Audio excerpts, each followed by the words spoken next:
Ilham itu bukan ilmu dari pikirannya, dari perasaannya. Annal ilma wal aqla wal hala hujubun alaih. Ilham itu tidak dari pikiran, proses berpikir. Ilham itu bukan proses dari perasaannya, angan-angannya, tetapi langsung ke dalam hatinya yang jernih. Maka petunjuk, yaj'allahu makhraja wa yarzuqhu min haitsu la yahtasib. Allah buatkan jalan keluarnya dan kasih rezeki dari arah yang tidak disangka-sangka. Ini nggak percaya.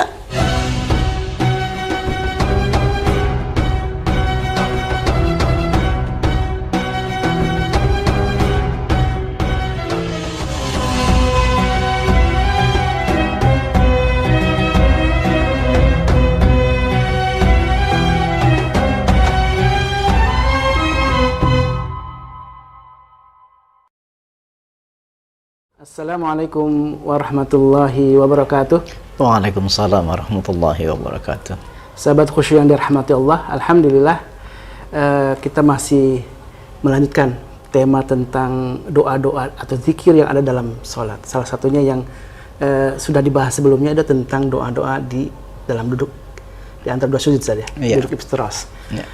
Terakhir kita bahas soal warfa'ni terakhir, dan lanjutannya ada warzuqni wahdini wa'afini wa'fu'ani, dan ini maknanya sangat dalam dan Ustaz mungkin bisa menjelaskan lebih dalam. Makna itu sebenarnya sangat sederhana, cuman kepercayaan dan keimanan kita yang tidak sederhana. Kepercayaan dan masih keimanan. Iya, masih dipikirkan. Ini kayak ngomong kayak gini, saya ngomong sama Allah karena iman, ya Allah aku minta rezeki, kan sederhana. Masih ditanya lagi, gimana caranya, kan gitu. Harusnya ilmu ini sesederhana kita mengucapkan kalimat langsung kepada Kang Khalis. Tolong dong, aku minta duitnya dong. Bahasanya kita ya, sesederhana itu. Saya ingin menghantarkan makna yang sangat sederhana, yang tadinya dibikin ribet. Aku pengen pakai bahasa yang kayak kita. Kang Khalis, tolong dong, aku minta 1 piring nasi dan lauknya untuk sekarang ini. Sederhana kan? Sekarang saya pada Allah, warzuqni. Itu yang mesti saya pakai.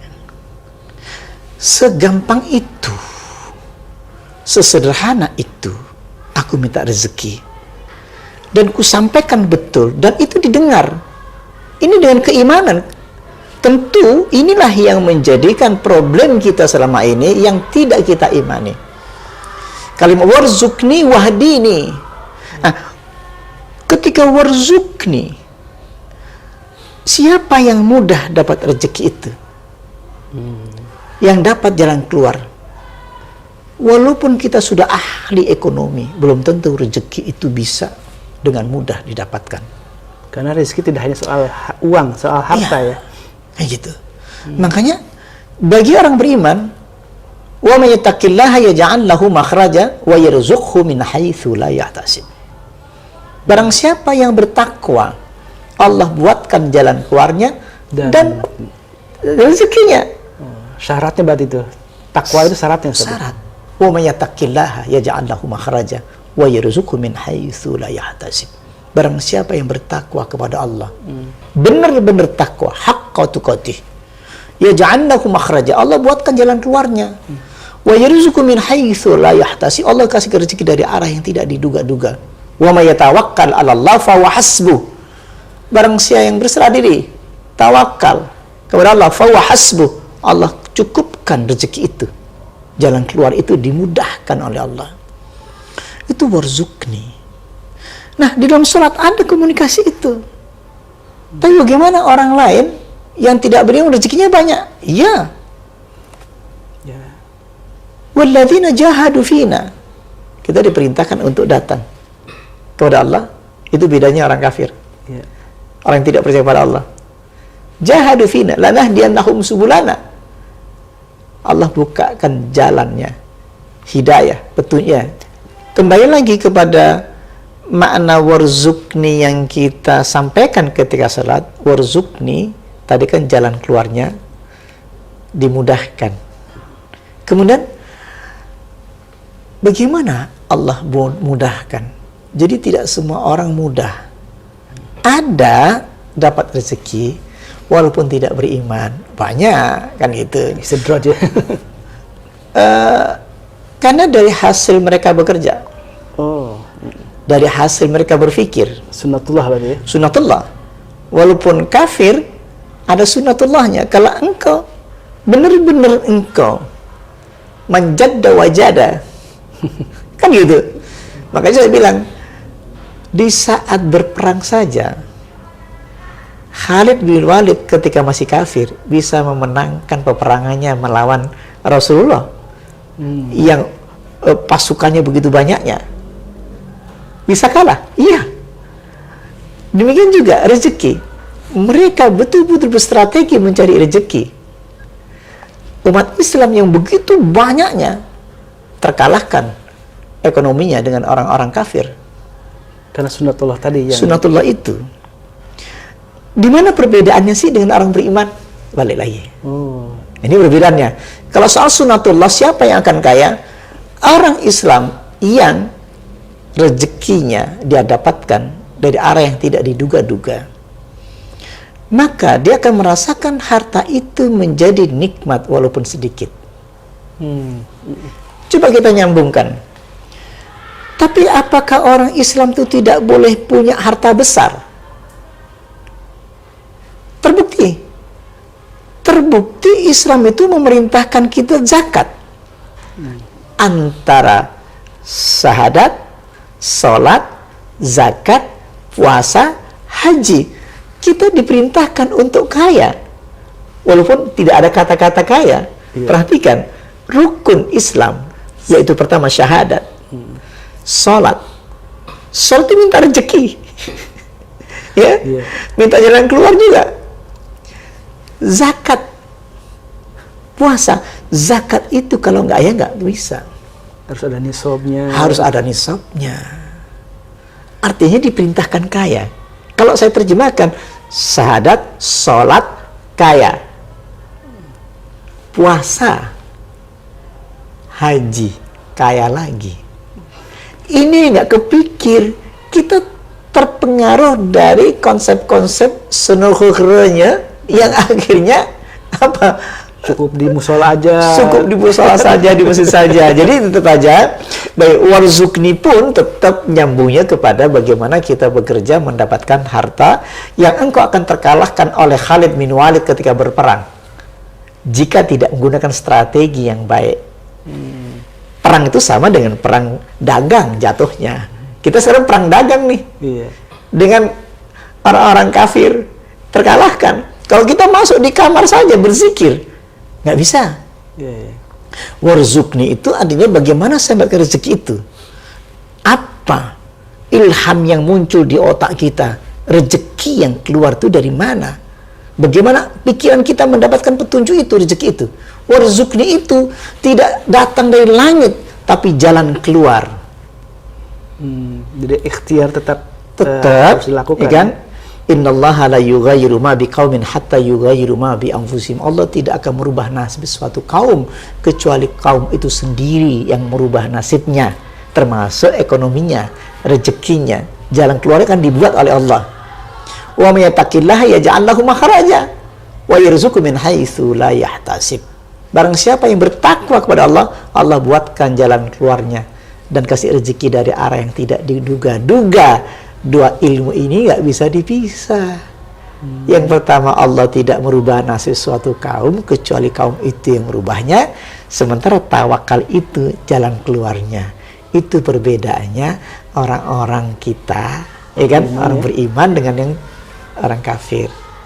Jadi orang beriman itu selalu mengandalkan Allah dalam Selalu. membuat sebuah Tapi juga satu- pakai ini tetap. Tetap ini dipakai. dua posisi yang tidak bisa dipisahkan ya. Nggak bisa terpisahkan. Nah itu.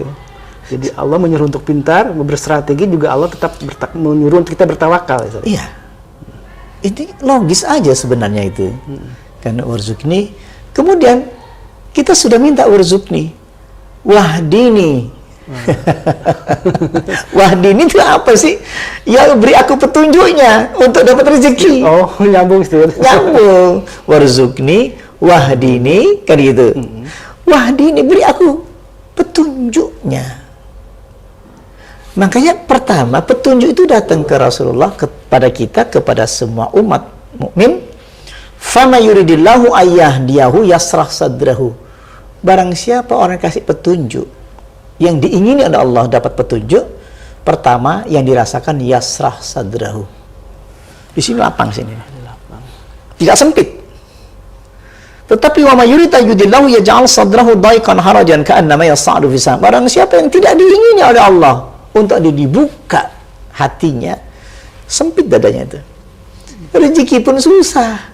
Coba, orang sempit dadanya, susah rezekinya itu. Panik sana, panik sini, panik sana, panik sini. Pinjam sana, sini. Pinjam sana, pinjam, pusing. Dengan bank. Dengan bank, bertumpuk-tumpuk, gitu kan. Ya. Jadi, tidak percaya ada yaja'allahu makhraja wa yarzuqhu min haitsu la yahtasib. Dia tidak percaya dan ada jalan keluar dari Allah itu. Tapi kan tetap usaha tadi. Logika dipakai, ilmu dipakai, strategi dipakai. Sampai dimudahkan dia ja'allahu makhraja tadi. Wahdini, wahdini ini, makanya dikatakan wahdini nyambungnya kemana sih kan gitu. Wahdini itu gini. Makna wahdini sama dengan hidayah. Yeah. Hidayah itu artinya petunjuk. Ya Allah, beri aku petunjuk.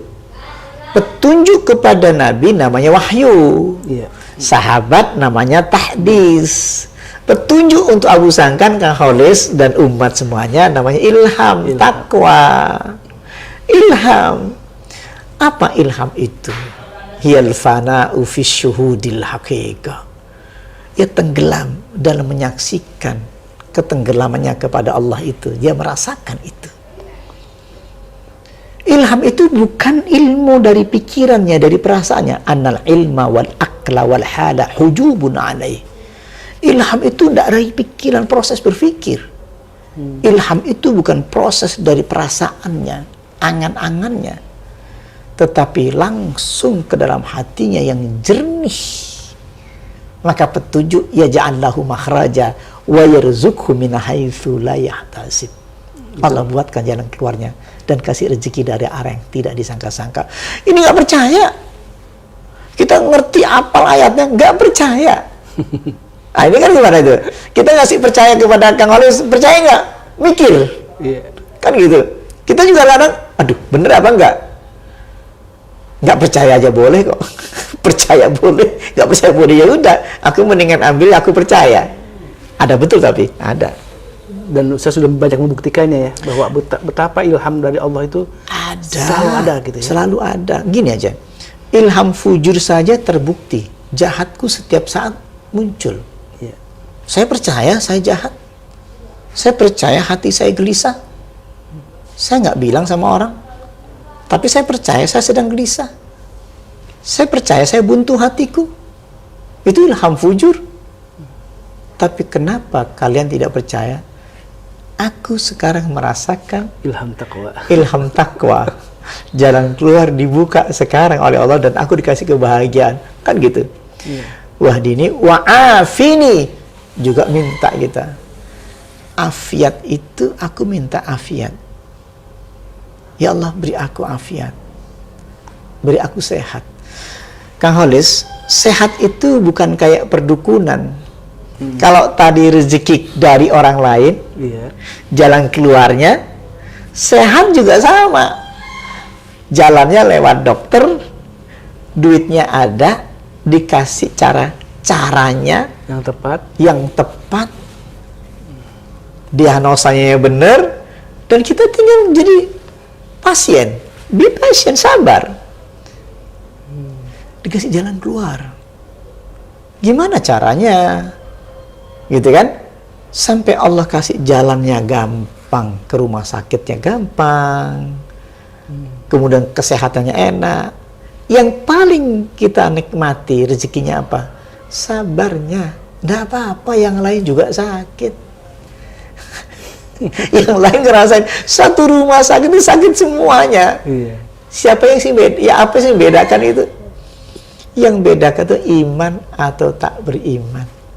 Bagi orang iman, atas sakitnya itu ma asaba min musibatin illa biiznillah wa ma yu'min billahi yahdi qalba. Tidak ada musibah yang terjadi kecuali itu izin Allah. Barang siapa beriman atas musibah ini, yahdi qalba, hatinya dibuka. Tenang. Fama yuridillahu ayyahdiyahu yasrah sadrahu, nyambung kepada tadi itu yang ihdina tadi, nyambung kepada minta petunjuk tadi. Tuh. Terus terakhir wa'fu anni. Wa'fu anni itu maknanya Allah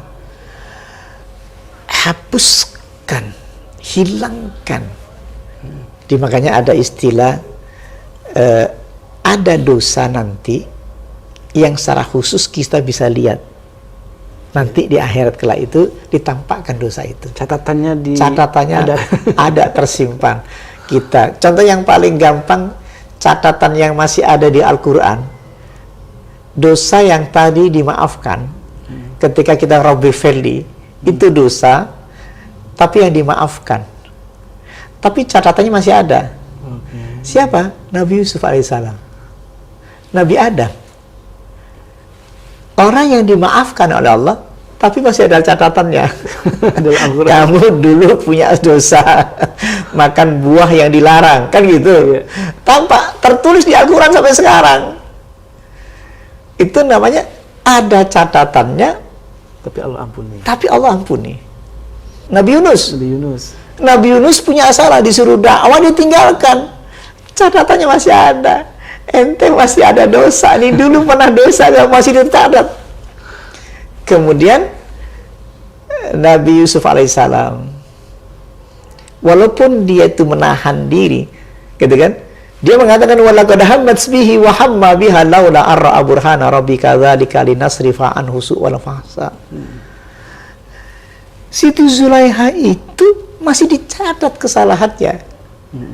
Sungguh perempuan itu sangat ingin bernafsu kepada Yusuf, dicatat di Al-Quran. Wa hamma biha laula arra'a burhana rabbi. Begitu Yusuf jika tidak ada burhan dari Allah. Kadzalika linasrifa anhu su'al fahsa. Begitu cara Allah mengambil kejahatan hati Yusuf untuk mencintai wanita itu. Gak ada Yusuf. Tapi peristiwanya ada. Peristiwanya Nabi Yusuf dikejar oleh Zulaiha, yang dia berlari, ditunjukkan bahwa aku tidak mau, inni akhafullah, aku takut pada Allah, gitu. Siapa yang nggak mau? Dia cantik sekali, kan gitu. Cantik kaya pula, kan gitu. Inni akhafullah, aku mendingan saya masuk penjara saja kalau begitu, kayak gitu. Artinya peristiwa-peristiwa yang diampuni Allah tetap ditampakkan. Itu yang Rabbi Firli. Yang wa'fu anni, nggak tahu kita peristiwa yang lain. Dicabutnya rahasia itu karena dihapus. Ya Allah, wa'fu anni, hapuskan malu aku nanti. Jika nanti aku dipanggil di akhirat, tampak sekali dosa-dosaku begitu banyaknya. Itu terlalu malu. Makanya Al-Quran mengatakan wujuhun yawma idzin khasyiyah, sampai wajahnya itu menunduk semua, tak malu, takut, malu sampai nggak berani menengok ke atas. Makanya disebut khusyuk namanya. Wujuhun yawma idzin khasyiyah, wajahnya itu aduh nggak berani menengok ke atas, semuanya menunduk, semuanya itu. Itu wa'fu anni. Ya Allah, lengkap sudah gitu ya. Bacaan kita itu lengkap. Ini dari mulai Rabbi Firli warhamni wajibuni sampai ketemu ini dahsyat, nggak usah disia-siakan. Ini nggak kebayang selama ini ya. Kalau kita baca sebenarnya bisa lama karena menghayati bacaan dari bacaan itu tadi. Sebenarnya begini, bisa cepat juga. Kalau memang duduk begini, kalau memang kita pengen menghayati, tapi harus di luar sholat wajib. Seperti Rasulullah kan. Rasulullah itu dilakukan ketika dia sholat sunnah, yaitu tahajud. Ketika Rabbi Firli itu durasinya duduk ketika duduk iftiras itu biqadri qiyami. Sama dengan berdirinya. Berdirinya, kalau berdirinya beliau itu baca Al-Baqarah, An-Nisa, Al-Imran. Kan itu dibaca tartil. Nah, duduk beliau itu duduk begini sudah Rabbi Fili cuma duduk segini. Itu bisa lama beliau itu. Makna Rabbi Fili bagi beliau itu betul Rabbi Fili benar. Gitu ya? Walaupun beliau sudah diampuni dosanya. Contoh gini, ngapain sih kok lama? Contoh ya. Ya Allah maafkan saya. Sekali. Getaran itu yang dirasakan. Getaran jiwa Rabbi Fili itu yang dirasakan sampai lama. Contoh lagi. Ya Allah, beri aku rahmat. Warhamni.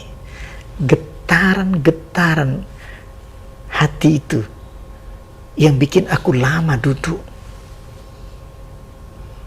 Kita kan mengukurnya bacaan, berapa kali baca kan? Iya memang, kalau kita lihat baca Rabbi Fili warhamni wajibul fani sebentar.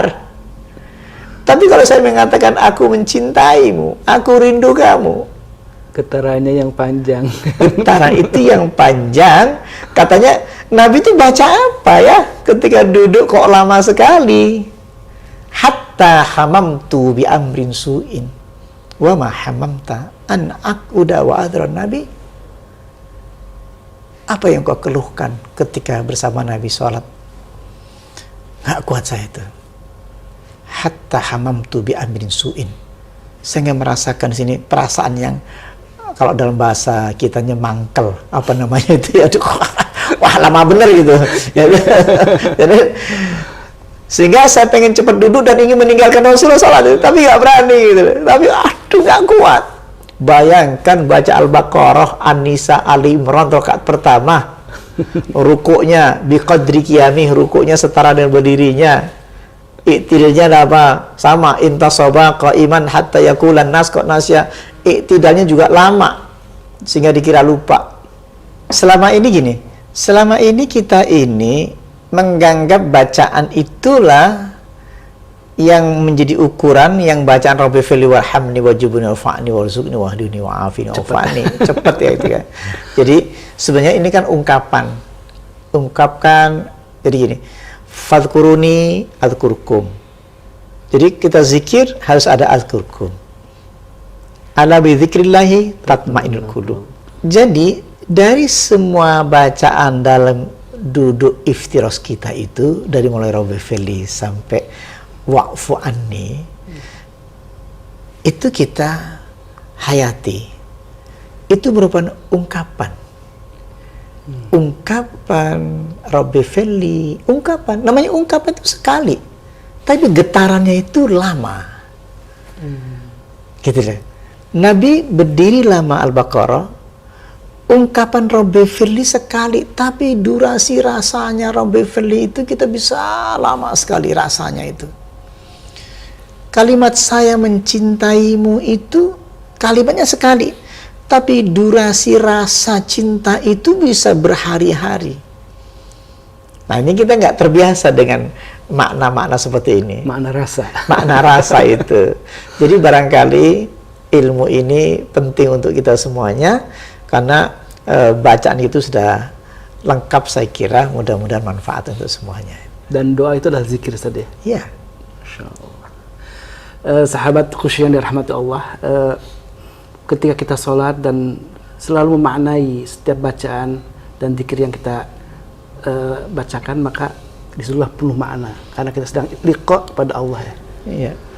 Dan mudah-mudahan kita bisa selalu memperbaiki sholat kita dengan penuh khusyuan, dan harus kita yakini bahwa ketika sholat kita sedang berhadapan dengan Allah Subhanahu wa Ta'ala. Wabillahi taufiq wal hidayah. Wassalamualaikum warahmatullahi wabarakatuh.